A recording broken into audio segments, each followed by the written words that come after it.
علاش كل عام رمضان كيرجع ب 11 يوم اللور؟ المره الجايه ان شاء الله ملي غيطيح رمضان في الصيف غتكون شهر 6 2047. غتكونوا كلكم شايبين وليداتكم غادي يجربوا الصيام في الصيف كما جربتوه نتوما ملي كنتو صغار. غنكونوا فقدنا ناس وناس جداد دخلوا لحياتنا. ولكن علاش كيطرا هذا البلان وشنو هو رمضان اصلا؟ رمضان هو شهر قمري. يسالونك عن الاهله قل هي مواقيت للناس والحج. الاهله جمع هلال اي نيو مون. كل مره كيبان لك الهلال في السماء كتعني ان القمر جاب دوره كامله على الارض. فإلا كنت انا هو القمر which of course I am وهذه هي الشمس فهذه بدايه الشهر وهذا قمر مكتمل وهذه نهايته. ولكن هنا فين كاين البلان؟ القمر كيجيب دوره على الارض كل 29 يوم ونص. الا ضربناه في 12 غتعطينا 354 يوم. ولكن الارض كتجيب دوره كامله على الشمس كل 365 يوم. فلذلك كاين ديكالاج تفاوت ديال 11 يوم ما بين التاريخ الشمسي سولار كالندر والتاريخ القمري لونر كالندر. الحضارات على مر السنين عقدت بهذا البلان فاش ولاو كيديروا كل 3 سنين اي 11 في 3 اللي هي 33 يوم اللي هي شهر كيزيدوا شهر كبيس. فكتبقى لنا ديما السنه القمريه متزامنه مع السنه الشمسيه. فالاشهر القمريه كيبقاو سينكرونيزي مع لي سيزون مع المواسم وهذا يسمى بالتقويم الشمسي القمري لونيسولار كالندر. وهنا من جات كلمه تقويم اي تقويم العويجاج اللي هو الديكالاج. ولذلك شحال هذه كانت الاشهر القمريه ثابته وما كانتش كتغير عبر السنه. ولذلك سمي ربيع الاول بربيع الاول لانه كان كيجي ديما في الربيع. سمي جمادى بجمادى لان الارض تتجمد بشده القحوله. سمي صفر بصفر لان العرب كانت تغادر ديارها من شده الحر. وباي ذا واي القضيه عندنا في الدارجه كنقولوا الدار كتصفر اي ان الدار خاويه. سمي شعبان بشعبان لان القبائل العربيه كانت تتشعب بحثا عن الماء. سمي شوال بشوال لان الابل تتشول انذاك. وهنا غيجي الاسم ديال رمضان.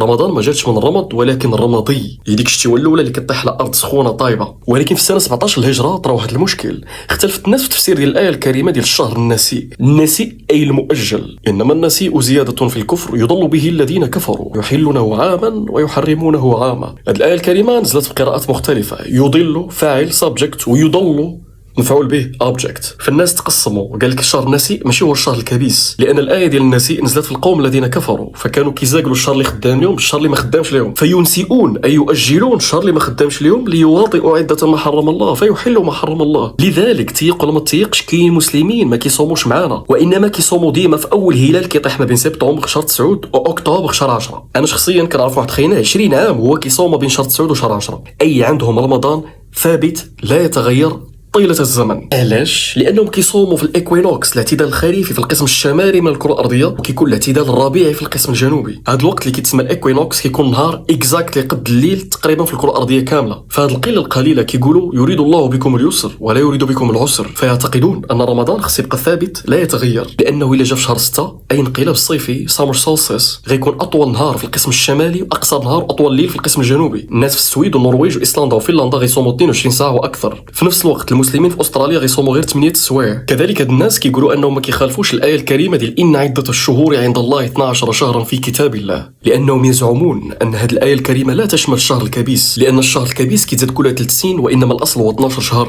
هاد القله القليله ايضا كيستدلوا بالايه ديال فالق الاصباح وجعل الليل سكنا والشمس والقمر حسبانا اي انه خاص يكون شرط التطابق الاستلزامي ديال استعمال التقويم الشمسي مع التقويم القمري لونيسولار كالندر لنعلم عدد السنين والحساب. ولكن عندهم واحد المشكل. هاد الناس ما كيقدروش يحجوا. علاش؟ حيت حنا عندنا ذو الحجه يتغير وهما عندهم ذي الحجه ثابت لا يتغير لانه شهر قمري طبعا فلذلك ما كيقدروش يحجوا معنا ولذلك ما كيقدروش يحجوا اصلا. ولكن انا وانتوما غادي نصوموا ان شاء الله في 2030 جوج رمضانات.